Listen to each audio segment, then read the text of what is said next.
আকাশে চোখ রাখলে দেখা মিলবে চাঁদের পূর্ণ গ্রহণ। চিরচেনা চাঁদ কিছুক্ষণের জন্য ধারণ করবে রক্তিম বর্ণ।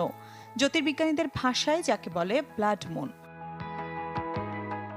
গ্রিনিচ সময় বা ইউনিভার্সাল টাইম কোঅর্ডিনেট ইউটিসি অনুসারে ৭ সেপ্টেম্বর বিকেল ৩:২৫ শুরু হবে চন্দ্রগ্রহণ।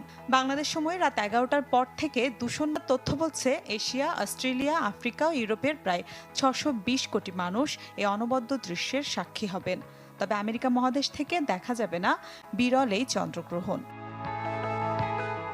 সূর্য চাঁদের মাঝখানে পৃথিবী এক সরল রেখায় চলে এলে পৃথিবীর ছায়া চাঁদের উপর পড়ে, আর তখনই হয় চন্দ্রগ্রহণ।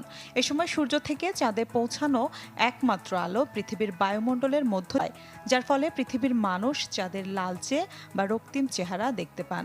সবশেষ চলতি বছর মার্চে পূর্ণ চন্দ্রগ্রহণের সাক্ষী হয়েছিল বিশ্ব।